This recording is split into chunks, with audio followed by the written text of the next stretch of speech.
The morning sun cast long shadows across the pristine diplomatic complex on Kepler 442b, a neutral world chosen specifically for its lack of strategic value. Ambassador Sarah Chun adjusted her formal robes one final time before stepping into the Grand Assembly Hall, where representatives from 37 species had gathered to witness what many hoped would be the end of the Terran Galactic War. The war had raged for 12 standard years, ever since humanity had refused to submit to the Galactic Empire's protection mandate, a thinly veiled attempt to strip Earth of its sovereignty and reduce humans to second-class citizens in their own star system. What the Empire hadn't expected was humanity's stubborn refusal to surrender, even when outnumbered 10,000 to 1. Chin took her place at the polished obsidian table, directly across from the towering figure of High Admiral Zexhai, the Empire's chief negotiator. The Crothery's 4 eyes fixed on her with barely concealed contempt, his scaled hide shifting from deep purple to angry red as he processed the presence of what he considered an inferior species. Ambassador Chun, Zexhai's voice rumbled through the hall's translation system. I trust you've come prepared to discuss your species' unconditional surrender. Chin smiled coldly. I've come to discuss terms for a ceasefire, Admiral. Nothing more, nothing less. The Crothery's mandibles clicked in what Chun had learned was equivalent to bitter laughter. Your fleet consists of perhaps 300 vessels. Ours numbers in the millions. Your population barely reaches 12 billion across 7 worlds. We command over 4,000 systems, with a combined population exceeding 2 trillion. What possible terms could you offer? Chin opened her datapad and began reading from prepared notes. Mutual recognition of territorial boundaries, establishment of neutral trade zones, prisoner exchange protocols, and reparations for civilian casualties on both sides. The hall erupted in what could only be described as alien laughter. Representatives from dozens of species, the insectoid Vextar, the gaseous Nephilim, the crystalline Zorthak, all seemed to find humanity's demands absolutely hilarious. Zexhai raised a clawed hand for silence. You speak of reparations? Your species is responsible for the deaths of over 40 million Imperial citizens. You've destroyed 17 battle stations and countless military vessels. And you dare demand reparations from us. Chin's expression didn't waver. Every death on both sides is regrettable, Admiral. But let's not pretend this war began with human aggression. Your empire fired the first shots when you attacked our colony ships at Proxima Centauri. Those were warning shots, Zexhai protested. Your vessels refused to acknowledge imperial authority in that system. Because Proxima Centauri was already claimed by Earth under the Galactic Colonization Accords of 2387. Accords, I might add, that your empire signed. The tension in the room was palpable. Other diplomatic delegations shifted uncomfortably as they watched the exchange between the two primary belligerents. Everyone knew that this peace conference was humanity's last chance to avoid complete annihilation. Earth's defensive capabilities, while impressive, couldn't hold out indefinitely against the Empire's overwhelming numbers. What most delegates didn't know was the identity of the human sitting quietly in the observer section. Sergeant Marcus Kane appeared unremarkable. Average height, brown hair going gray at the temples, simple civilian clothing that did nothing to suggest his true profession. He watched the proceedings with the same casual attention he might give to a sporting event, occasionally jotting notes in a small notebook. Kane had volunteered for this assignment despite knowing the risks. As one of Earth's most decorated snipers, with over 2,000 confirmed kills during the war, he was a high-value target. But intelligence suggested that the Empire might attempt something during the peace talks, and Earth's military wanted someone capable on the ground. His suspicions proved correct when he noticed the subtle positioning of what appeared to be Imperial diplomatic security. 3 Crothery guards had taken positions that would provide perfect crossfire coverage of the human delegation. More telling was the slight bulge in their formal robes that suggested concealed weapons far more substantial than ceremony would require. Kane's enhanced hearing, a standard modification for military snipers, picked up fragments of subvocal communication between the guards. They were speaking in Old Crothery, probably assuming no human would understand the ancient dialect. They were wrong. Phase 1 complete. Targets confirmed in position. Understood. Await signal from High Command. What if the negotiation succeeds? It won't. Admiral Zexhai has his orders. Kane felt his blood chill. This wasn't just a peace conference, it was a setup. The Empire had no intention of honoring any agreement. They were planning to eliminate the entire human delegation and claim it was a terrorist attack, giving them justification for a final assault on Earth. He couldn't leave his position to warn Ambassador Chun without exposing himself and likely triggering the ambush early. Instead, he activated the subcutaneous transmitter implanted behind his left ear and began broadcasting a low-frequency warning signal that would alert the small human security detail positioned outside the building.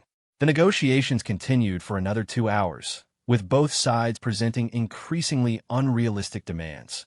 Chun maintained her diplomatic composure despite Zexai's growing hostility, but Kane could see the strain wearing on her.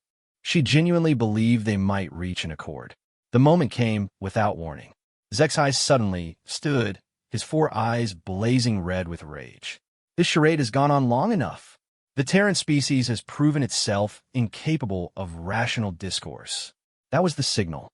The 3 Crothry guards smoothly drew their weapons. Advanced plasma rifles capable of cutting through any personal shielding humanity had developed. But they hadn't counted on Marcus Kane. His first shot took the leftmost guard center mass before the alien could fully raise his weapon. Kane had drawn and fired his customized rail pistol in less than half a second, the tungsten penetrator punching through Crothry scales and bone like paper. The second shot caught the center guard in the throat as he tried to swing his rifle toward the human delegation. The third guard managed to get off a wild shot that scorched the wall behind Chun before Kane's bullet found his brainstem. The hall erupted in chaos. Delegates from dozens of species scrambled for cover, their various forms of locomotion creating a bizarre ballet of terror. Some flew, others slithered, a few simply teleported away using personal displacement devices. Chun and her staff dove behind their table as more Imperial guards poured into the hall from hidden entrances. Kane calmly switched magazines and continued firing, each shot precisely placed to disable rather than kill when possible. He wasn't a monster. He was a soldier doing his job. But the odds were overwhelming. More than 20 Imperial soldiers had entered the hall, and Kane's position in the observer section offered limited cover. He managed to take down 7 more before a plasma bolt caught him in the shoulder, spinning him around and sending him crashing into a decorative pillar. The pain was immediate and intense, but Kane had been wounded before. He rolled behind the pillar and tried to assess his situation. His right arm was nearly useless, and he could smell his own burning flesh where the plasma had hit. Worse, he could hear the heavy footsteps of Imperial soldiers moving to surround his position. He triggered his transmitter again, this time sending a broad-spectrum distress signal that would reach any human vessel within 10 light years. If nothing else, Earth would know what had happened here. They would know that the Empire had never intended to honor any peace agreement. The final assault came from 3 directions simultaneously. Kane managed to wound 2 more soldiers with his left-handed shooting before a plasma rifle blast caught him center mass. The impact lifted him off his feet and slammed him against the pillar with bone-crushing force. As Kane lay dying, he could hear Zexai's voice booming through the hall speakers. Behold the true nature of humanity. Even at a peace conference, they resort to violence. This unprovoked attack on diplomatic personnel can only be answered with the complete destruction of the Terran species. Kane's vision was fading, but he managed to whisper into his transmitter one last time. Package delivered. Message received. Tell them we knew. The last thing Marcus Kane saw was Ambassador Chun being dragged away in restraints. Her face twisted with anguish as she realized how completely they had been betrayed. Then, darkness claimed him, and Sergeant Marcus Kane, Earth's finest sniper, died on the polished floor of a conference room, 2 billion light-years from home. Within hours, footage of the terrorist attack was being broadcast across every Imperial communication network. The edited version showed Kane drawing first, removing all context of the Imperial Guard's threatening behavior. To the galaxy at large, it appeared that humanity had used the peace talks as an opportunity for assassination. High Admiral Zexai called for an immediate vote of the Galactic Council. The resolution was simple: authorize the complete subjugation of the Terran species by any means necessary. The vote was unanimous, with only the human delegation abstaining, and they were in Imperial custody. Back on Earth, the news of Kane's death and the collapse of the peace talks hit the military leadership like a plasma cannon blast. Admiral Rebecca Torres, commander of Earth's Unified Defense Force, stood in the Situation Room staring at the tactical displays that showed Imperial fleets mobilizing across a dozen sectors. "How long do we have?" she asked her chief of staff. "Best estimate? 72 hours before the first wave reaches Earth space," Colonel Hayes replied grimly. "They're not holding anything back this time. We're looking at 3 full battle fleets, plus support vessels. Conservative estimate puts their force strength at over 2,000 ships." Torres nodded slowly. She had known this day would come eventually. Humanity had fought brilliantly for 12 years, but they couldn't work miracles. Mathematics was mathematics, and the numbers were overwhelmingly against them. "Has anyone told Kane's team?" Hayes shifted uncomfortably. "That's complicated, Admiral." Torres raised an eyebrow. "How so?" "Well, technically, Kane's team doesn't exist anymore. Project Lazarus was terminated 6 months ago when Kane volunteered for the diplomatic mission. Project Lazarus had been one of Earth's most classified military programs, developed in the early years of the war when it became clear that conventional tactics wouldn't be enough against the Empire's numerical superiority. The program had taken Earth's most elite soldiers, those who had already died in service to humanity, and given them a choice. "I need to speak with DR. Vashti immediately," Torres ordered, "and give me a secure line to the Prometheus research station." Colonel Hayes looked like he wanted to protest, but he knew better than to argue with Torres when she had that particular expression on her face. Within 20 minutes, the holographic image of Dr. Sarah Vashti appeared in the Situation Room.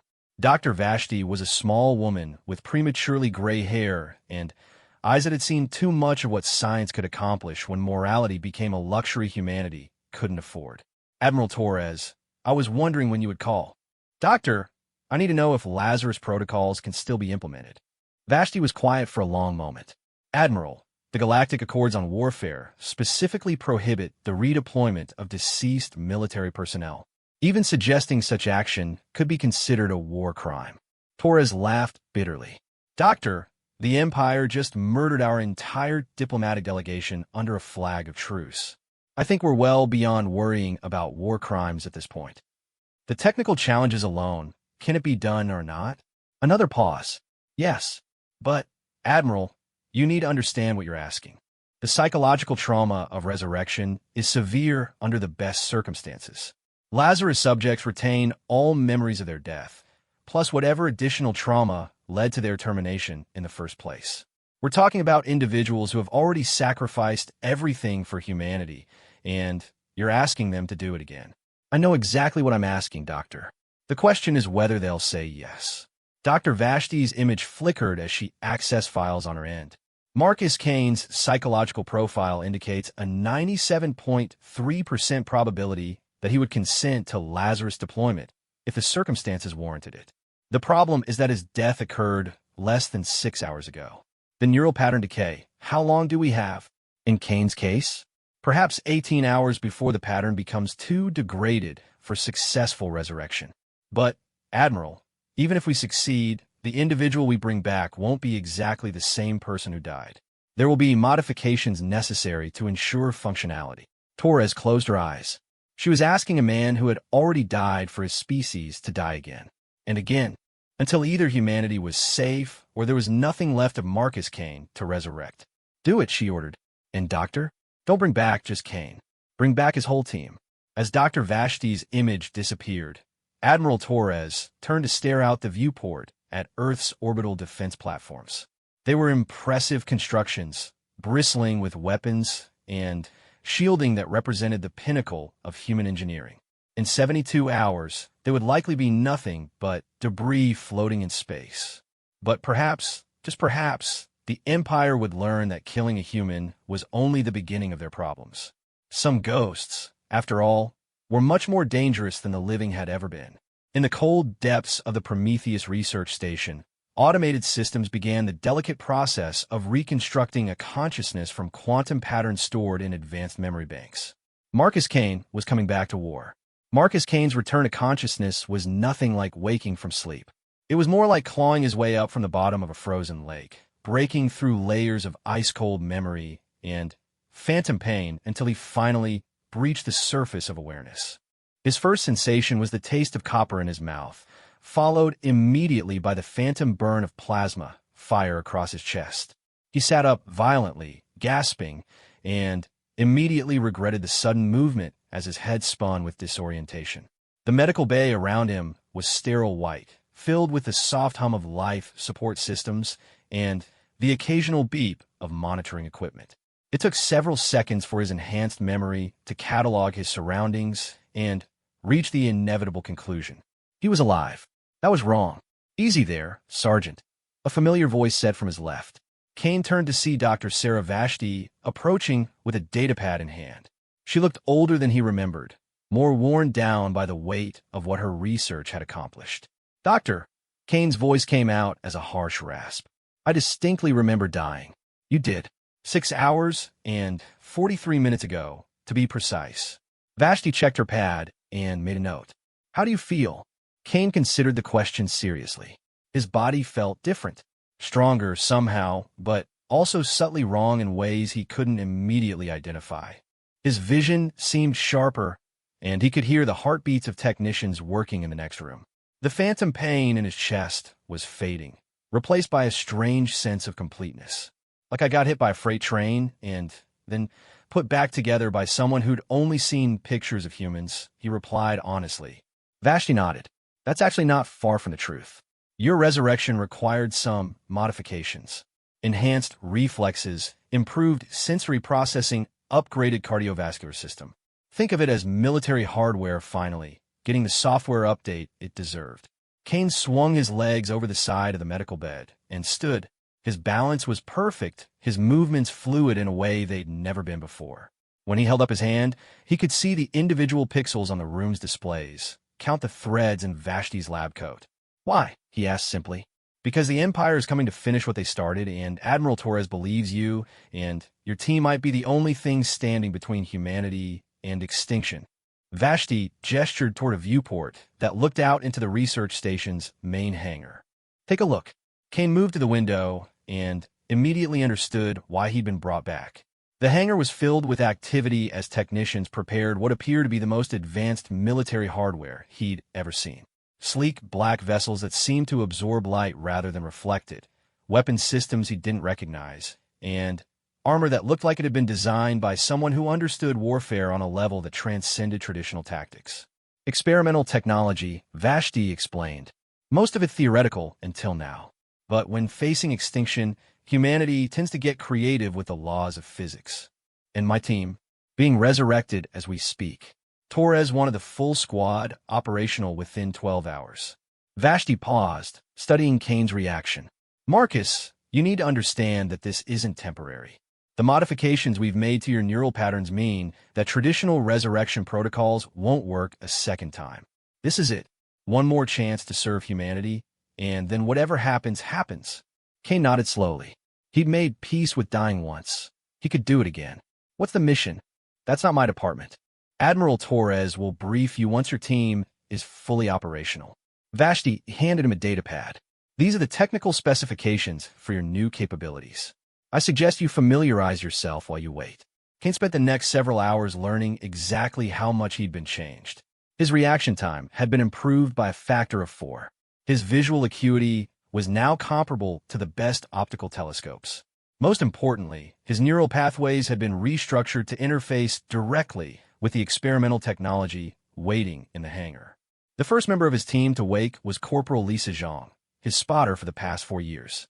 Zhang had died 8 months earlier when their transport had been hit by Imperial fighters during the evacuation of Titan Colony. She took her resurrection with characteristic calm, simply asking for a cup of coffee and a situation report. Lieutenant James Morrison came back cursing in 3 languages, which Kane took as a good sign.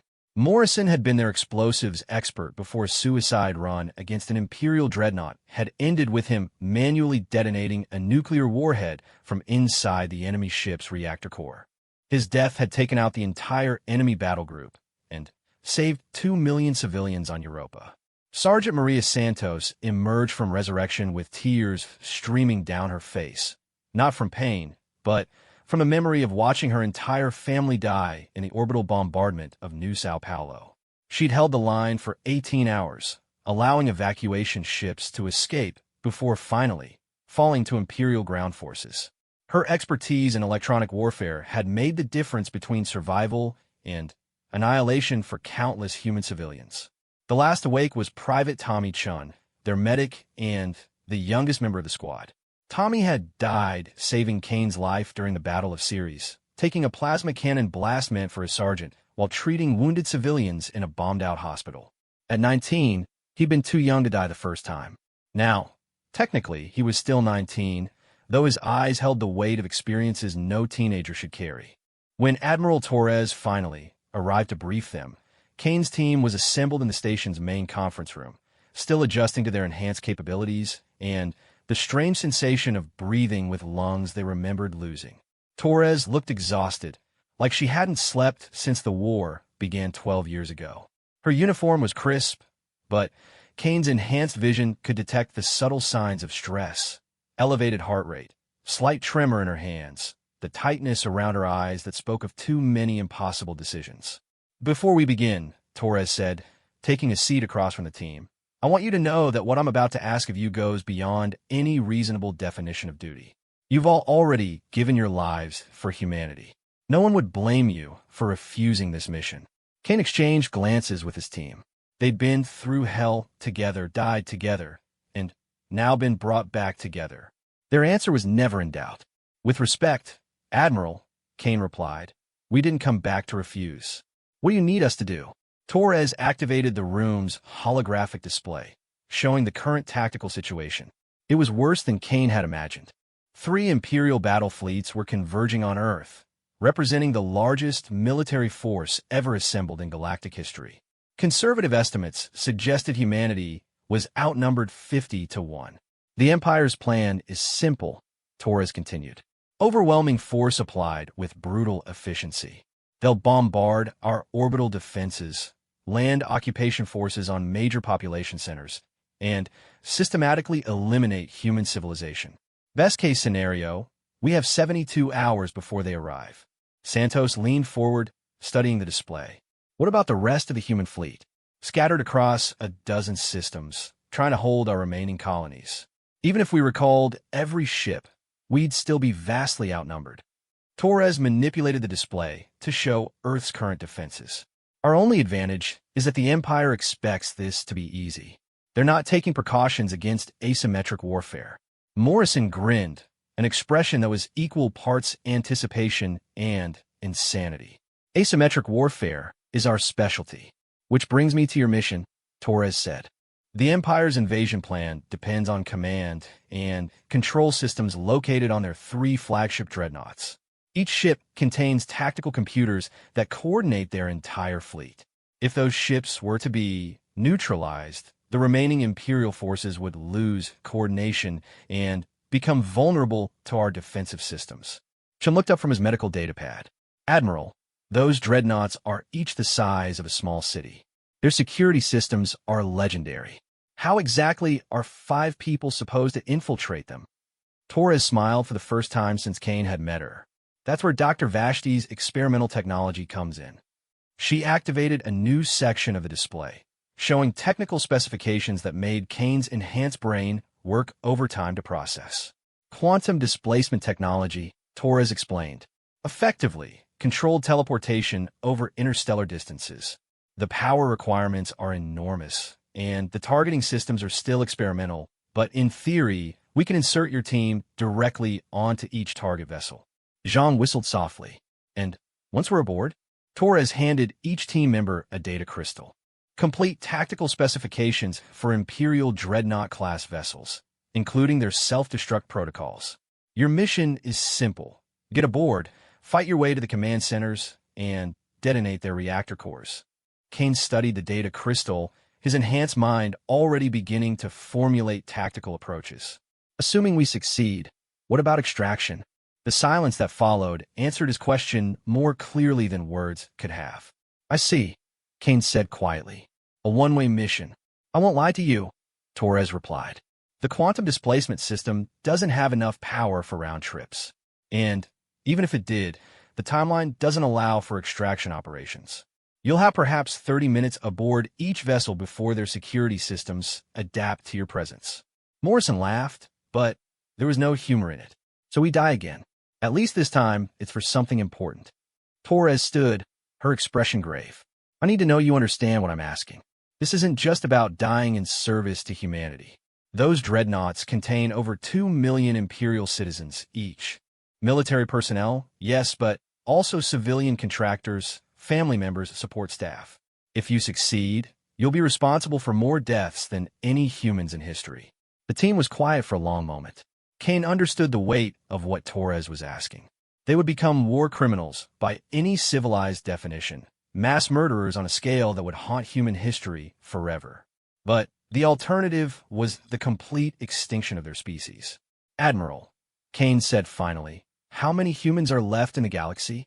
Approximately 8 billion, spread across 7 worlds. Kane nodded. And how many Imperial citizens? Over 2 trillion across 4,000 worlds. Then, the mathematics are simple, Kane replied. 6 million Imperial deaths to prevent 8 billion human deaths. We'll take those odds. Torres closed her eyes briefly, as if she'd been hoping for a different answer. Very well. The mission launches in 18 hours. Use that time to familiarize yourselves with the equipment and say whatever goodbyes you need to say. As the team filed out of the conference room, Kane lingered behind. Admiral, can I ask you something? Of course. When this is over, assuming we succeed, what happens to the survivors? The humans who live through this war? Torres was quiet for a long time. I honestly don't know, Sergeant. The galaxy will never forgive us for what we're about to do. We'll be pariahs, monsters, the species that committed genocide to save itself. Future generations will have to live with that legacy. Kane considered this. Maybe that's fitting. Maybe the price of survival should be higher than just our lives. Maybe, Torres agreed.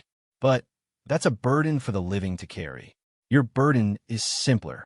What's that? Make sure there are survivors left to carry it.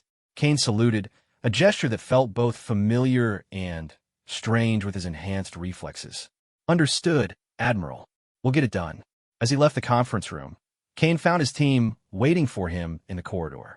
They didn't need to speak. They'd been soldiers together long enough to communicate with glances and subtle gestures. The question in their eyes was simple. Are we really doing this? Kane's answer was equally simple, a single nod. They spent the next 18 hours in preparation that was part ritual, part practicality. Zhang and Morrison worked through firing solutions and tactical approaches. Santos familiarized herself with Imperial computer systems and developed electronic warfare protocols.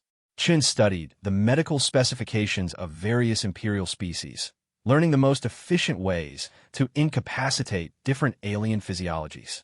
Kane himself spent most of the time in meditation, a practice he developed during his first tour of duty. Not the mystical kind of meditation, but the practical sort that allowed a sniper to remain absolutely still for hours at a time, waiting for the perfect shot. He would need that stillness in the hours to come. When the time finally arrived, they stood in the quantum displacement chamber wearing armor that seemed to be made of crystallized shadow. The technology was so advanced that Kane's enhanced mind could barely comprehend its function. All he knew was that it would protect them from the vacuum of space, provide life support for up to 6 hours, and interface with the displacement system that would scatter them across the Imperial fleet. Final checks, Kane called out, following pre-mission protocols that felt both ancient and immediate. Zhang ready. Morrison ready. Santos ready. Chun ready. Kane activated his suit's communication system. Control. Lazarus team is ready for deployment. Admiral Torres's voice came through their earpieces, tight with emotion she was trying to suppress. Lazarus team, this is Control. You are authorized for quantum displacement in 3 to 1. The universe dissolved into quantum probability and reassembled itself as Marcus Kane materialized in the corridor of an Imperial dreadnought, 2 billion light-years from Earth, and completely surrounded by enemies who wanted nothing more than to watch his species burn. The transition from quantum displacement to physical reality felt like being turned inside out, and reassembled by someone who wasn't entirely sure how human anatomy worked. Marcus Kane materialized in what appeared to be a maintenance corridor deep in the bowels of the Imperial Dreadnought Eternal Dominion, the flagship of the First Imperial Battle Fleet. His enhanced senses immediately cataloged his surroundings. The corridor was roughly 3 meters wide, constructed of some dark metallic alloy that seemed to absorb sound. Atmospheric readings showed breathable air with slightly elevated carbon dioxide levels. Most importantly, his suit's sensors detected no immediate hostile presence. Kane activated his team's communication system, speaking in the subvocal whispers they'd perfected during years of covert operations. Lazarus team, sound off. Zhang here. I'm in what looks like a ventilation shaft. Can hear multiple alien voices below me, but they seem unaware of my presence. Morrison reporting. I'm in some kind of engineering section. Lots of machinery. Lots of potential for creative demolition. Santos checking in. I've materialized in what appears to be a data processing center. Already identifying primary computer terminals. Kane waited for Chen's response, but heard only static. Tommy respond. Still nothing. Control. Kane subvocalized into his suit's long-range transmitter. Lazarus 5 is non-responsive. Request status update. Admiral Torres's voice crackled through the quantum communication link, distorted by the enormous distance, but still audible. Negative contact with Lazarus 5. Quantum signature suggests successful displacement, but neural response is inconsistent with conscious operation. Kane closed his eyes briefly. Tommy Chun, the kid who died saving Kane's life the first time, had apparently died again during the resurrection process. Some ghosts, it seemed, couldn't be called back twice. Understood, Control. Lazarus team proceeding with 4 operators. Kane began moving through the corridor, his enhanced vision automatically adjusting to the alien ship's lighting. The Eternal Dominion was massive beyond human comprehension, over 50 kilometers from bow to stern, with a crew complement that exceeded the entire population of most human colonies. Finding the command center would be like locating a specific room in a city-sized building while being hunted by millions of hostile aliens. Fortunately, Santos had already begun her electronic warfare operations. Lazarus, this is Santos. I've accessed their internal communication network, uploading tactical schematics and crew movement patterns to your suit's database. Information flooded Kane's enhanced brain as his suit systems synchronized with Santos's intelligence gathering. The Dreadnought's layout appeared in his mind like a 3-dimensional blueprint, complete with current crew positions and security patrol routes. More importantly, he could see the location of the primary command center, 17 levels above his current position, protected by multiple security checkpoints and automated defense systems. Good work, Santos. Can you identify the fastest route to the primary target? Affirmative. But, Kane, you need to see this.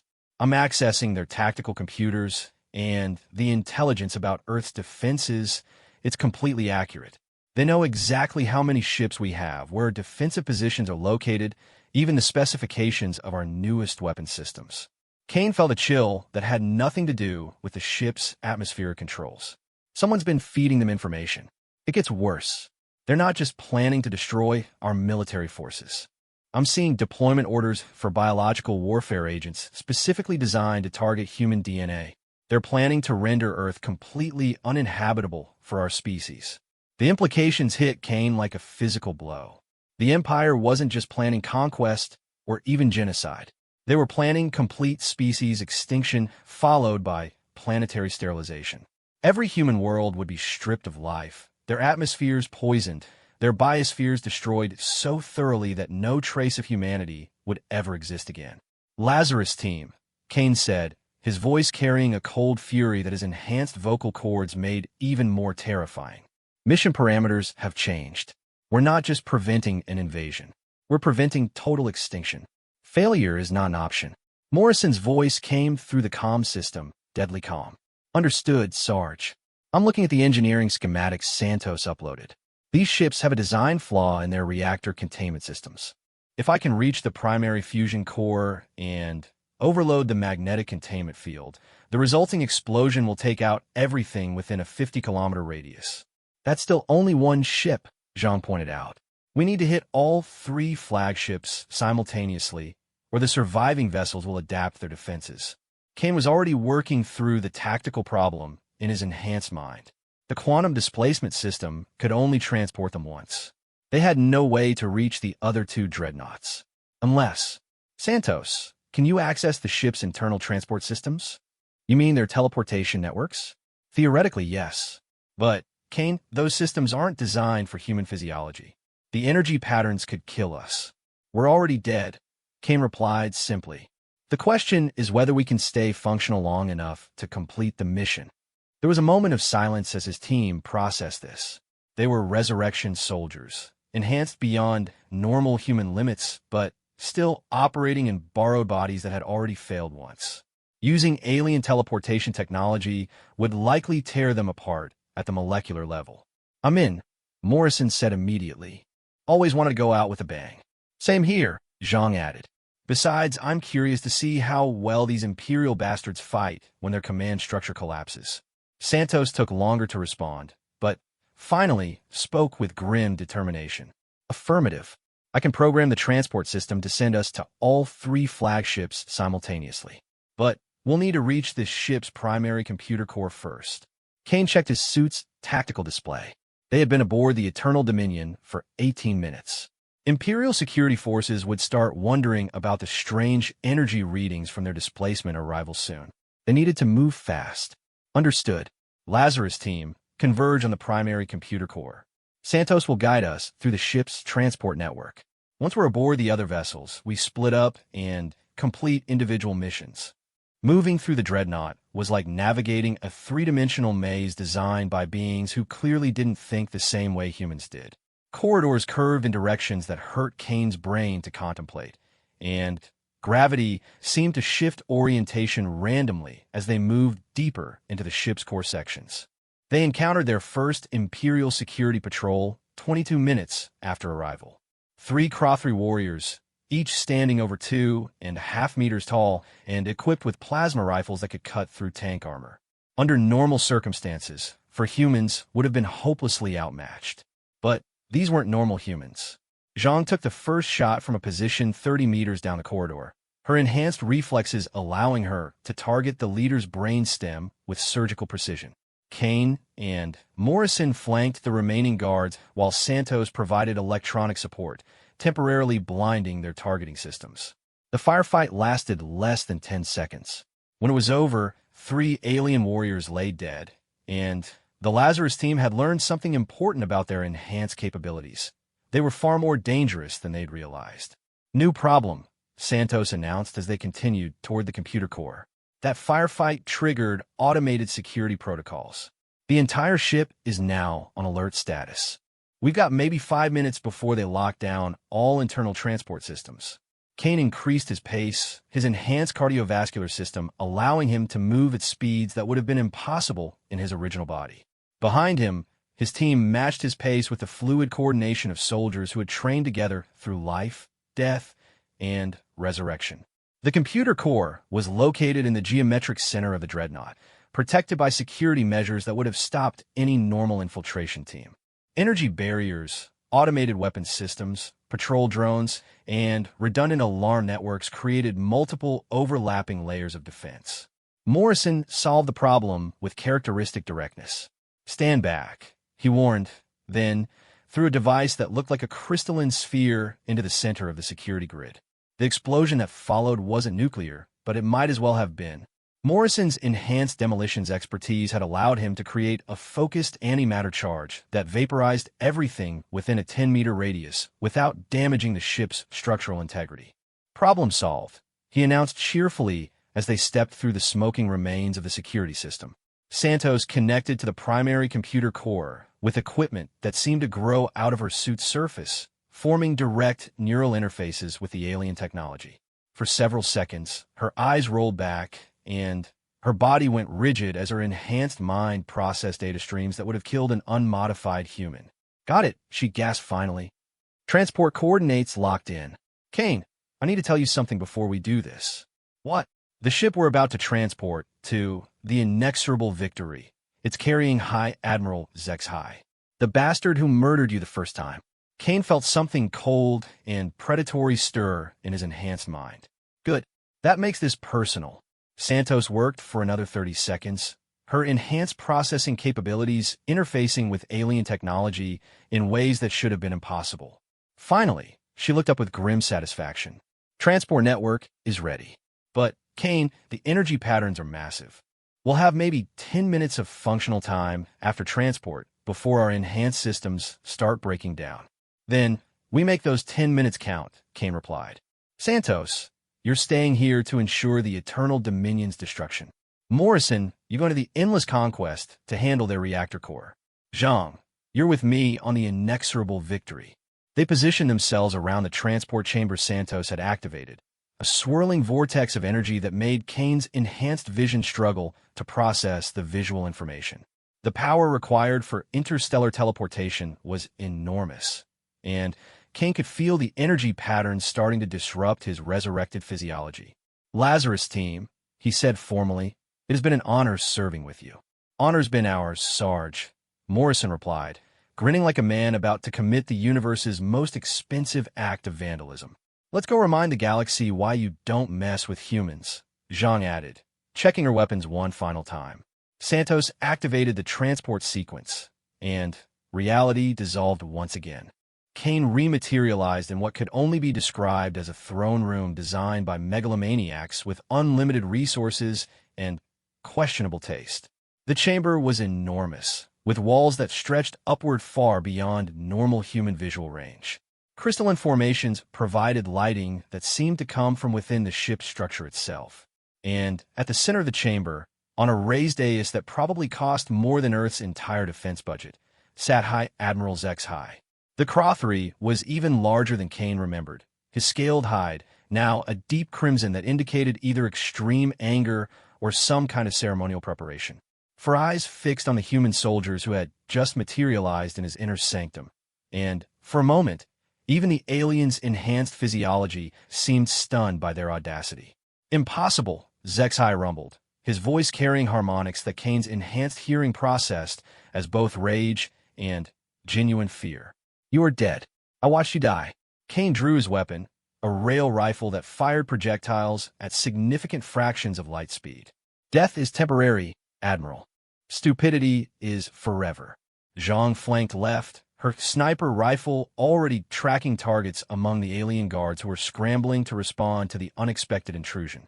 The enhanced Crothery warriors were fast, but the Lazarus team was faster. You cannot hope to escape this vessel, HFY declared, rising from his throne with movements that spoke of predatory confidence. Even if you kill me, the invasion fleet will still destroy your pathetic species. Kane smiled, an expression that his enhanced physiology made absolutely terrifying. Who said anything about escaping? The battle that followed was less a firefight and more a demonstration of what enhanced humans could accomplish when they stopped worrying about survival. Zhang's shots found targets with mechanical precision, each bullet calculated to cause maximum disruption to the command center's operations.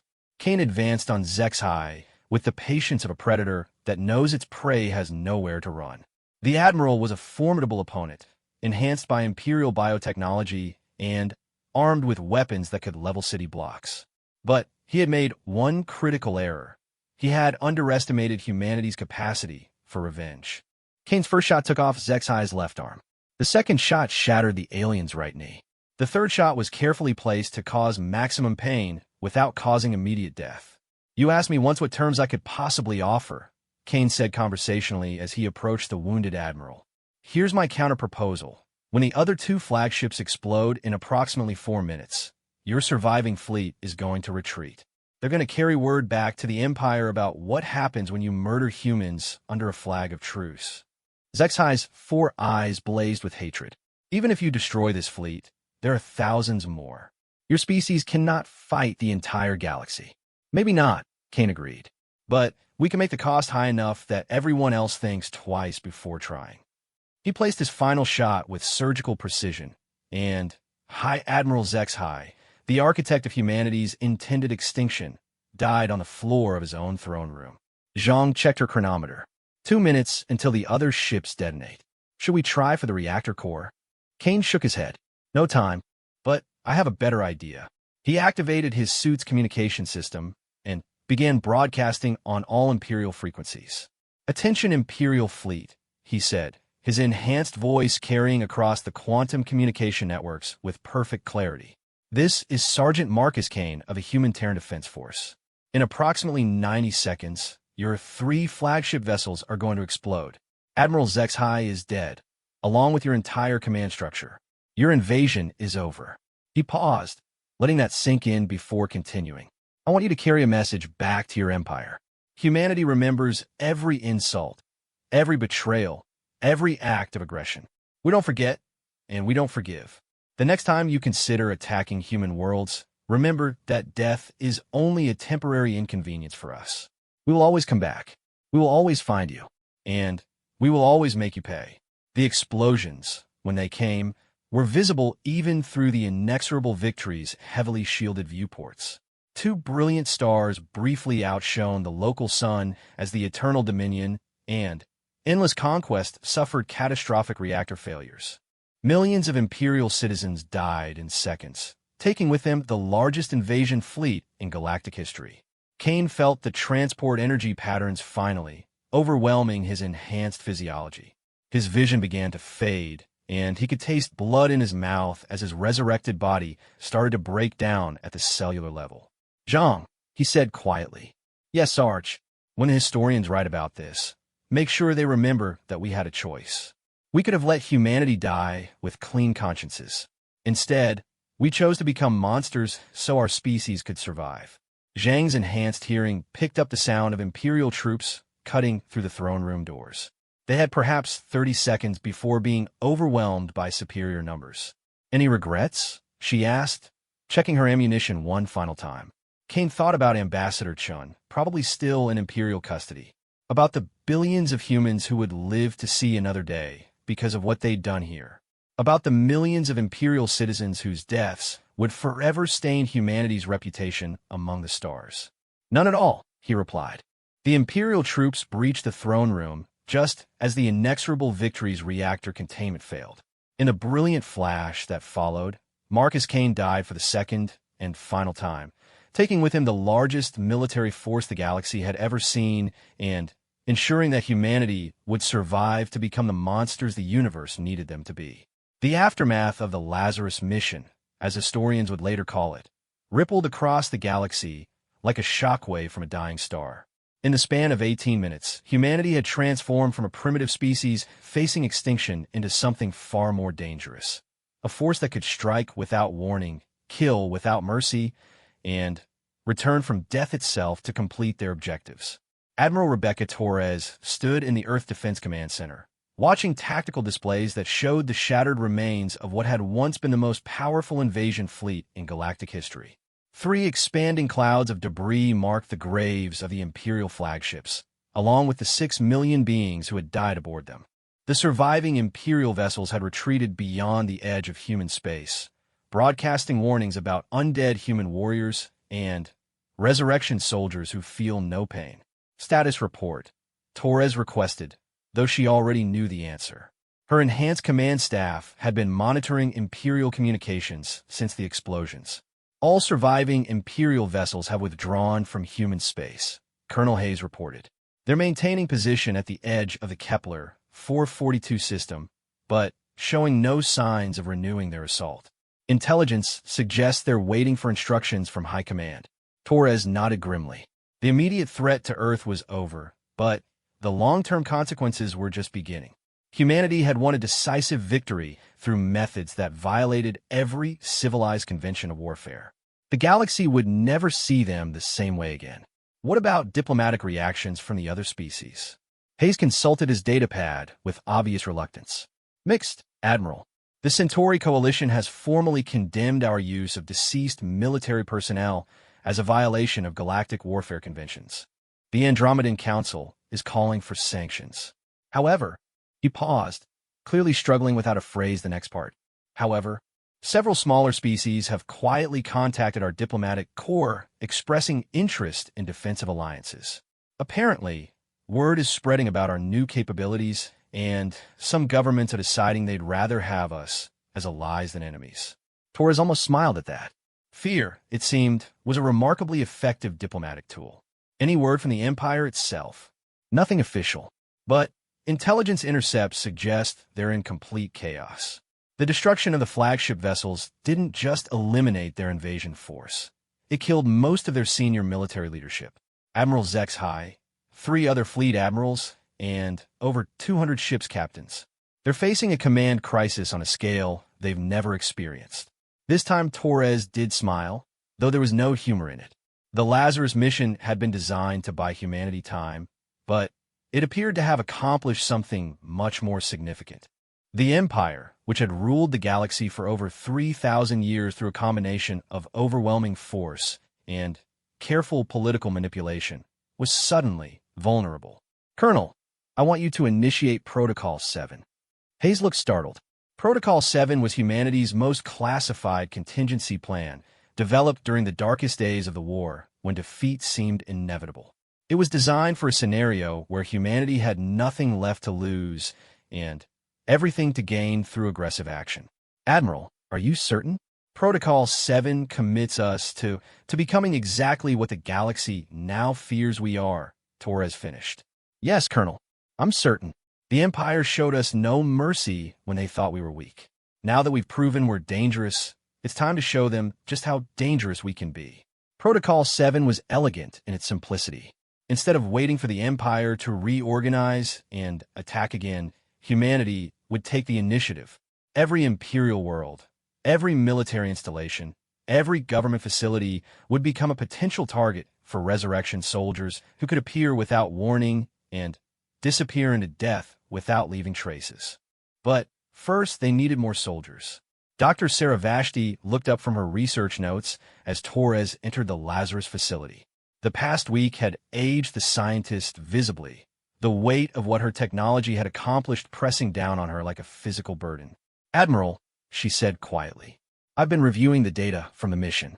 The neural pattern degradation was even worse than we anticipated. Kane's team suffered complete molecular breakdown during the final stage of their operation. But they succeeded, Torres pointed out. Yes, they succeeded. But, Admiral, we cannot continue this program indefinitely.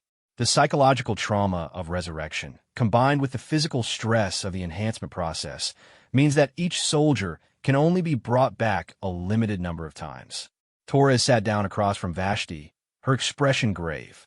Doctor, I need to ask something of you that goes against everything you believe in as a scientist and a human being. Vashti closed her eyes, clearly anticipating what was coming. You wanted to expand the program. Not expand, Torres corrected. Scale up. I'm talking about resurrection facilities on every human world, capable of processing hundreds of soldiers simultaneously. I'm talking about creating an army of the dead that can strike anywhere in the galaxy without warning. Admiral, the ethical implications are simple, Torres interrupted. Either we become monsters, or our entire species becomes extinct. The Empire has made it clear that there's no middle ground. Vashti was quiet for a long time, staring at the data displays that showed the quantum patterns of deceased human soldiers.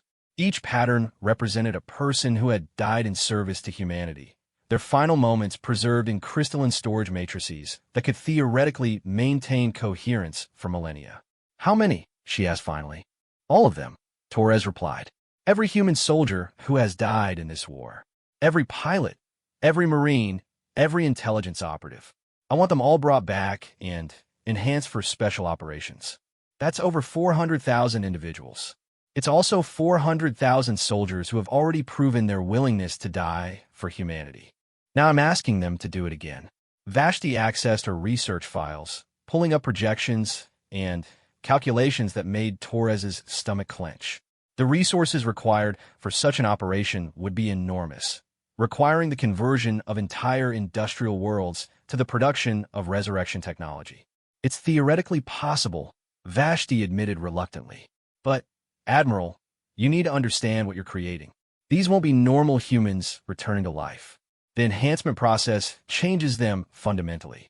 Their emotional responses, their psychological profiles, their very understanding of existence will be altered by the experience of death and resurrection. Will they still be loyal to humanity? Yes, but, Admiral, they'll be loyal to humanity as it could be, not necessarily as it is. Enhanced soldiers don't think like normal humans. They're more willing to accept casualties, more comfortable with extreme solutions, more capable of actions that unenhanced humans would find morally repugnant. Torres considered this. Humanity was already crossing moral lines that would have been unthinkable a decade ago. Perhaps it was time to stop pretending they could fight a galactic war while maintaining their original ethical standards. Begin the process, she ordered. I want the first batch operational within 6 months. As Vashti reluctantly began implementing the expanded resurrection program, the galaxy was learning to fear humanity in ways that had nothing to do with conventional military force. Reports began filtering in from across Imperial space about impossible attacks carried out by soldiers who couldn't be killed because they were already dead. On Krathos Prime, the Empire's military academy suffered a catastrophic explosion that killed over 10,000 officer candidates. Security footage showed a single human operative who fought through 3 divisions of elite guards before detonating an antimatter charge in the Academy's central reactor. When Imperial forces finally reached the blast site, they found no trace of the attacker except for a message written in ancient Earth script. Remember Marcus Kane. The Imperial naval base at Zirion 7 simply vanished one day, along with its garrison of 50,000 troops and a fleet of over 200 warships. The only evidence of what had happened was a massive crater where the base had been and radiation signatures consistent with a deliberately overloaded antimatter power core. Most disturbing of all was the attack on the Imperial Council chambers on the capital world of Imperius Maximus. During a session where the Council was debating how to respond to humanity's new capabilities, resurrection soldiers materialized directly in the assembly hall and systematically executed every council member before disappearing without a trace. The message they left was simple: negotiations are over. The psychological impact on Imperial society was profound. Citizens who had lived for millennia under the protection of the most powerful military force in galactic history suddenly found themselves vulnerable to attacks that could come from anywhere, at any time, carried out by enemies who treated death as a temporary inconvenience. Imperial recruitment dropped by 70% in the 6 months following the Lazarus mission. Civilian worlds began declaring independence rather than remain part of an empire that couldn't protect them from humanity's resurrection soldiers. Trade routes that had operated safely for thousands of years were abandoned as merchants refused to risk encountering undead human raiders. But humanity's transformation came at a cost that Admiral Torres was only beginning to understand. The first batch of new resurrection soldiers emerged from the enhancement facilities fundamentally different from their predecessors, where Kane's team had retained their essential humanity despite their modifications. The new soldiers seemed to regard their original lives as merely the first stage of their existence. They spoke of death with the casual indifference of someone discussing the weather, and their tactical recommendations consistently involved solutions that would have horrified pre-war humanity. Lieutenant Colonel Jessica Park had died defending the colony of New Kyoto from Imperial bombardment, taking out 3 Imperial cruisers with a kamikaze run in a modified mining vessel. When she was resurrected and enhanced, she returned with capabilities that made Kane's team look restrained by comparison. The Empire's weakness is their attachment to life, Park explained during her first strategic briefing. They can't comprehend an enemy that views death as a tactical option rather than a defeat condition. We should exploit this by implementing systematic terror campaigns designed to trigger mass civilian evacuations. Torres listened to the presentation with growing unease. Park's tactical analysis was brilliant, but it was the analysis of someone who had fundamentally ceased to think like a normal human being. Colonel, Torres interrupted, you're talking about deliberately targeting civilian populations. Park looked genuinely confused by Torres's objection. Admiral, the distinction between civilian and military targets becomes meaningless when facing an enemy committed to species extinction. Every Imperial citizen supports the system that seeks to eliminate us. Therefore, every Imperial citizen is a legitimate target. The logic was unassailable, and that was what made it so terrifying.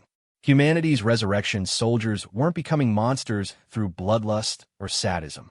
They were becoming monsters through cold, rational analysis that treated moral considerations as irrelevant obstacles to military efficiency.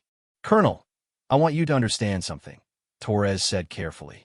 The moment we start deliberately targeting civilians, we cease to be the species worth preserving. Our goal isn't just survival. It's survival as recognizably human beings. Park's enhanced eyes studied Torres with an intensity that was subtly inhuman. With respect, Admiral, that's a luxury we can't afford. The galaxy has made it clear that humanity's survival requires us to become something other than what we were. The only question is whether we become something stronger or something extinct. Torres dismissed the briefing and spent the rest of the day reviewing psychological evaluations of the other resurrection soldiers. The pattern was consistent across all enhanced individuals. They retained their core loyalty to humanity while losing most of their attachment to conventional human morality. Dr. Vashti's prediction was proving accurate. Humanity was creating an army of beings who thought like humans, but no longer felt like humans. They were loyal, effective, and absolutely terrifying in their willingness to accept any cost for victory. That evening, Torres received a priority communication from Earth's intelligence services. The message was brief, but contained information that changed everything. Ambassador Sarah Chun had escaped from Imperial custody and was requesting extraction. Chun had been presumed dead since the Peace Conference massacre, and her survival meant that humanity finally had a witness to what had really happened during the negotiations. More importantly, she had intelligence about Imperial military capabilities and political structure that could be invaluable for planning future operations. But extracting her from deep within Imperial space would require sending resurrection soldiers into the heart of enemy territory on a mission with no guarantee of success. Torres looked at the tactical displays showing her growing army of enhanced soldiers, each one representing a human being who had died for their species and been brought back as something simultaneously more and less than human. The choice was simple: risk valuable assets on a rescue mission for one person, or accept that Chun was expendable in the larger context of humanity's survival. Torres made her decision and activated the secure communication system. Dr. Vashti, I need you to prepare a special insertion team. We have a VIP extraction to perform. The woman who had once struggled with the ethical implications of bringing back 5 soldiers was about to discover that her resurrection technology could accomplish far more than anyone had imagined. Because sometimes saving humanity required becoming something that original humanity would never recognize. Ambassador Sarah Chun had survived 18 months in Imperial custody by remembering 3 things: her name, her species, and her absolute determination to live long enough to tell the galaxy what had really happened at the Peace Conference. Everything else, the torture, the interrogations, the constant psychological pressure designed to break her will, was secondary to those core truths. The Imperial detention facility on Mortius III was designed to hold the most dangerous political prisoners in galactic history. Its security systems were legendary, its isolation complete, and its record of successful escapes was exactly 0, which made Chin's message to Earth all the more remarkable, not for its content, but for the simple fact that it had been sent at all. She had managed to transmit her location by exploiting a flaw in the facility's waste processing system, encoding a quantum signal into the recycling stream that eventually made its way to a passing merchant vessel. The message was simple: Sarah Chun, alive, Mortius III Detention Center, urgent extraction required, have intelligence on Imperial succession crisis. Admiral Torres read the message for the 4th time, still struggling to believe that Chun had not only survived but had somehow gained access to information about Imperial internal politics. The succession crisis was news to Earth's intelligence services, but it explained the recent patterns they'd been seeing in Imperial fleet movements. Dr. Vashti, Torres said into her communicator, I need a resurrection team prepared for deep penetration operations. How quickly can you have volunteers ready? Vashti's voice carried the weariness of someone who had spent the past year bringing the dead back to life on an industrial scale. Admiral, our active resurrection facilities can process a full squad in approximately 6 hours. But Mortius III is in the heart of Imperial space. The quantum displacement energy required would be enormous. Can it be done? A pause. Yes, but the power draw would be detectable across half the galaxy. Every Imperial sensor network would know exactly where the displacement originated and where it was targeted. Torres considered this. Rescuing Chun would reveal the location of Earth's resurrection facilities and potentially expose them to Imperial retaliation. But the intelligence she claimed to possess about Imperial succession politics could be the key to ending the war before humanity's transformation into something unrecognizable was complete. "Prepare the team," Torres ordered. "And Doctor, I want Marcus Kane leading the operation." Vashti's shock was audible through the communicator. "Admiral, Kane's neural pattern has been through 2 complete resurrection cycles. The degradation is severe. He may not survive a 3rd enhancement." "Then we'll find out together," Torres replied grimly. Marcus Kane's 2nd resurrection was notably different from his first. Where his initial return to life had been disorienting but manageable, this time the process felt like being rebuilt from the molecular level by someone working from incomplete blueprints.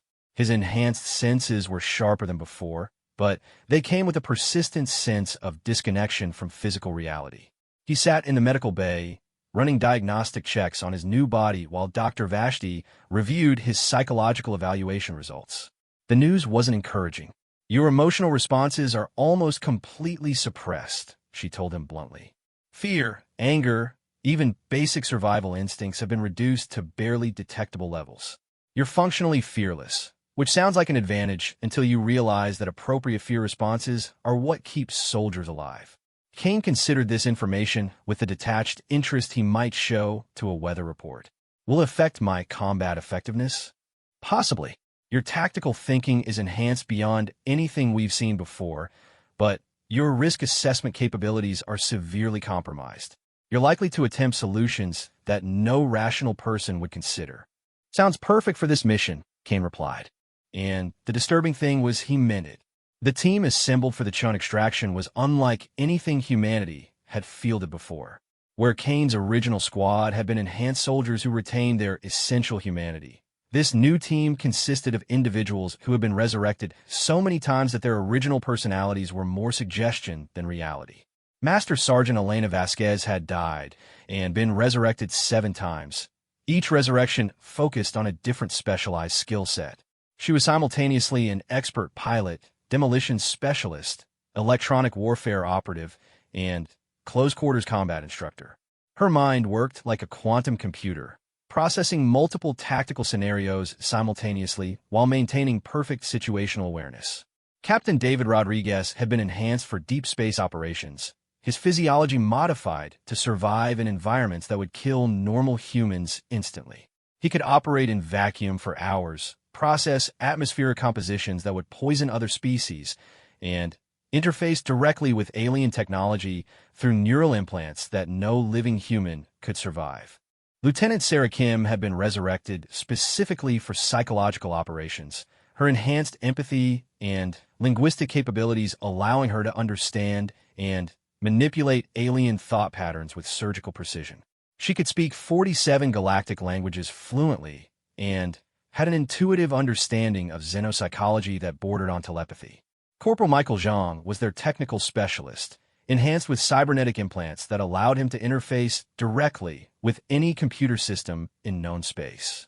His consciousness could exist partially in digital form, making him effectively immune to most forms of electronic warfare. Kane looked at his team and realized that they were no longer human soldiers enhanced for combat. They had become something entirely new, weapons designed by evolution and desperation to fight a war that normal humans couldn't win. "Mission briefing," Kane announced, activating the tactical display. Mortius 3 is an Imperial fortress world located in the Zeta Reticuli system, approximately 400 light-years from Earth. The detention facility where Ambassador Chun is being held is built into the planet's southern polar mountain range, protected by atmospheric defense grids, orbital weapons platforms, and approximately 50,000 Imperial troops. Vasquez studied the tactical data with all 7 of her enhanced personalities simultaneously. Standard infiltration protocols won't work. The energy signature from quantum displacement will alert their defense grid before we fully materialize. "Which is why we're not using standard protocols," Kane replied. "Intelligence suggests that the Imperial succession crisis has created factional conflicts within their military command structure. We're going to exploit that confusion. Rodriguez accessed additional data files through his neural interface. Explain. Two imperial princes are competing for succession to the throne. Prince Vextar commands the loyalty of approximately 40% of the imperial fleet, while Prince Zekai controls another 35%. The remaining 25% are maintaining neutrality while waiting to see which faction emerges victorious. Kim's enhanced empathy allowed her to process the psychological implications immediately. A succession crisis creates opportunities for false flag operations. If we can make our extraction look like an attack by one faction against another. Exactly, Kane confirmed. We're not going to sneak on a Mortius 3. We're going to announce our arrival with enough firepower to convince the garrison that they're under attack by rival Imperial forces. Zhang interfaced with the mission computers, downloading detailed specifications for Imperial weapon signatures and tactical doctrines. I can spoof their sensor networks to show Prince Vextar's fleet approaching the system. But we'll need actual Imperial military hardware to make the deception convincing. Kane smiled, an expression that his enhanced physiology made absolutely terrifying. Already taken care of. 3 days ago, resurrection teams captured an Imperial supply convoy in the Epsilon Eridani system. We now have access to functional Imperial vessels, weapons, and communication equipment. The plan was audacious even by the standards of soldiers who treated death as a temporary setback. They would approach Mortius 3 using captured Imperial vessels, broadcasting authentication codes that identified them as Prince Vextar's forces conducting a security inspection of the detention facility. Once they were close enough to the planet's surface, they would initiate combat operations designed to look like a factional assault while actually extracting Qin. The mission launched 18 hours later. Kane's team departed Earth aboard a captured Imperial destroyer, its hull markings and energy signatures carefully modified to match Prince Vextar's personal fleet. The quantum displacement system had been installed in the ship's cargo bay, giving them the ability to transport additional forces if necessary. The journey to Mortius 3 took 6 standard days, during which Kane's team prepared for what they all understood would likely be a one-way mission. They studied Imperial tactical doctrines, familiarized themselves with alien technology, and mentally prepared for combat operations in an environment where failure meant not just death, but potential capture and interrogation. Kane spent most of the journey in meditation, though his enhanced mind used that time to process tactical scenarios rather than achieve inner peace. His third resurrection had left him with capabilities that verged on precognitive. He could visualize combat situations with such detail and accuracy that he often knew how firefights would end before they began. When they finally reached the Mortius system, the deception worked flawlessly. Imperial traffic control accepted their authentication codes without question, and they were granted clearance to approach the detention facility for their supposed security inspection. Mortius control. This is Battle Cruiser Eternal Vengeance, Kim announced, her linguistic enhancements allowing her to perfectly mimic Prince Vextar's dialectical patterns. We are conducting unscheduled security evaluations per Imperial Defense Directive 447. Prepare your facility for immediate inspection. The response came back exactly as Kane had predicted: confusion, bureaucratic delays, and ultimately grudging compliance. Imperial officers who had spent their entire careers following orders weren't equipped to deal with a situation where those orders might be part of a larger political game. They landed their captured vessel in the facility's main hangar, where a delegation of nervous Imperial officers was waiting to escort them through the inspection process. Kane allowed them to maintain the charade for exactly long enough to identify the facility's primary security systems. Then he gave the signal, and humanity's resurrection soldiers demonstrated why they had become the galaxy's most feared military force. The assault lasted 18 minutes and was less a battle than a systematic dismantling of Imperial military capabilities. Vasquez's multiple personalities allowed her to coordinate simultaneous attacks on 6 different security nodes, while Rodriguez used his enhanced physiology to survive exposure to the facility's toxic atmosphere controls. Kim manipulated the garrison's communication systems to prevent them from calling for reinforcement, while Zhang hacked their computer networks to locate Chen's exact position. Kane himself moved through the facility with the precision of a guided missile, his enhanced tactical awareness allowing him to anticipate enemy movements with uncanny accuracy. He encountered 17 separate groups of Imperial guards and eliminated them all without sustaining significant damage. He found Ambassador Chun in a maximum security cell designed to hold beings whose capture was considered more valuable than their deaths. She was thinner than he remembered, her diplomatic composure replaced by the hardened determination of someone who had survived hell through pure force of will. "Sergeant Kane," she said as he cut through the cell's energy barriers. "I was hoping it would be you. Ambassador, are you injured?" "Nothing that won't heal. But, Kane, I have information that Earth needs to know immediately. The Imperial succession crisis isn't natural. It's being orchestrated by a third party that wants both sides to weaken each other through internal conflict." Kane processed this information while his enhanced senses monitored the facility's security status. His team had perhaps 3 minutes before Imperial reinforcements arrived in overwhelming numbers. "Who's behind it?" "Something called the Architects. I don't know much about them, but they've been manipulating galactic politics for millennia. The war between Earth and the Empire was part of their plan. They wanted humanity to develop resurrection technology so they could study it for their own purposes." Kane felt something cold settle in his enhanced mind. If Chin was correct, then humanity's entire transformation into something beyond normal human limitations had been engineered by an outside force with their own agenda. "We'll discuss it during extraction," he decided. "Can you move?" Chin stood on unsteady legs, but nodded grimly. "I've been planning my escape for 18 months. I'm not staying here 1 second longer than necessary." The extraction was a masterpiece of controlled violence. Kane's team fought their way back through the facility while Chun provided intelligence about Imperial security protocols and structural weaknesses. They reached their capture vessel just as the first wave of reinforcements arrived. But instead of immediately fleeing, Kane made a decision that would have been impossible for his original, unenhanced personality. He activated the ship's main weapons and systematically destroyed every other vessel in the hangar, then targeted the facility's primary power core. "Kane, what are you doing?" Chin asked as alarm screamed throughout the facility.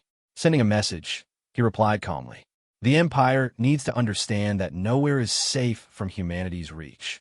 The explosion that followed was visible from orbit, turning the detention facility into a crater that would serve as a permanent reminder of what happened to those who imprisoned human diplomats. During the journey back to Earth, Chan provided a detailed briefing about the Architects and their role in galactic politics. The information was disturbing enough that Kane immediately transmitted it to Admiral Torres using the ship's quantum communication system. "If she's correct," Torres replied after reviewing Chin's intelligence, "then we've been playing someone else's game from the beginning. The question is whether we continue playing or find a way to change the rules." Kane considered this while watching the stars pass by their captured Imperial vessel. His enhanced mind could process tactical scenarios on a scale that his original brain never could have managed, and all of those scenarios led to the same conclusion. Humanity had become exactly what the galaxy needed them to become, whether by accident or design. "Admiral," he said finally, "I recommend we continue the current course of operations. Whether the Architects intended it or not, humanity now possesses capabilities that make us a galactic power.